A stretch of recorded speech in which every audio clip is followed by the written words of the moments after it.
Proverbs 8:22 through 36. The Lord formed me from the beginning, before he created anything else. I was appointed in ages past, at the very first, before the earth began.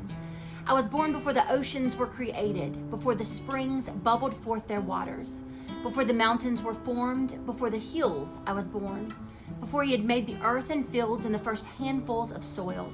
I was there when he established the heavens, when he drew the horizon on the oceans. I was there when he set the clouds above, when he established springs deep in the earth. I was there when he set the limits of the seas so they would not spread beyond their boundaries. And when he marked off the earth's foundations, I was the architect at his side. I was his constant delight, rejoicing always in his presence. And how happy I was with the world he created, how I rejoiced with the human family. And so, my children, listen to me, for all who follow my ways are joyful. Listen to my instruction and be wise. Don't ignore it. Joyful are those who listen to me, watching for me daily at my gates, waiting for me outside my home. For whoever finds me finds life and receives favor from the Lord. But those who miss me injure themselves. All who hate me love death. Dormancy. The definition of dormancy: an animal having normal physical functions suspended or slowed down for a period of time in or as if in a deep sleep. Before the ice and snow began, I was in a state of dormancy, spiritual dormancy. I just completed ministerial credentials back in the summer, and I assumed when I received my credentials, my spiritual fire would blaze within, and I would be spreading the gospel like wildfire. So far, the spiritual fire within me has been a mere flicker. It took a sledding accident from an ice storm and waking up in a winter wonderland to understand that groundhogs and bears aren't the only beings that lie dormant. You see, while we are the most important part of God's creation, God's earthly creation, sometimes we behave just like our furry friends.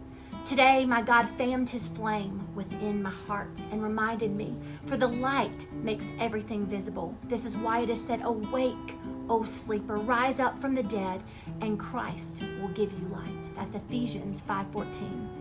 Every single one of us have a personal mission field, whether inside your home, social media, work, school, or even life groups. I'm begging you to ask God to fan the spark within your heart today so that his love can spread like wildfire no matter where you are or what you're doing right this very minute. Let his light shine. Praise the Lord for technology. Our travels may be delayed, but his gospel never should be. Use any means necessary to shine his light and spread his gospel. Stay safe and warm. We'll see you next time.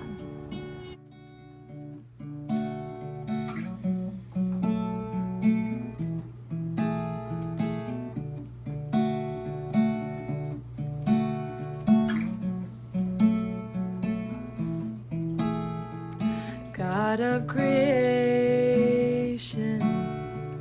there at the start, before the beginning of time.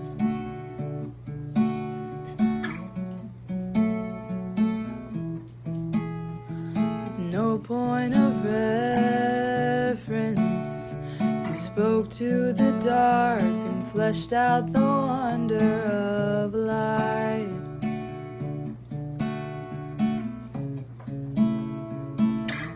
And as you speak, 100 billion galaxies are born. In the vapor of your breath, the planets form. If the stars were made to worship, so will I. I can see your heart in everything you've made. Every burning star, a signal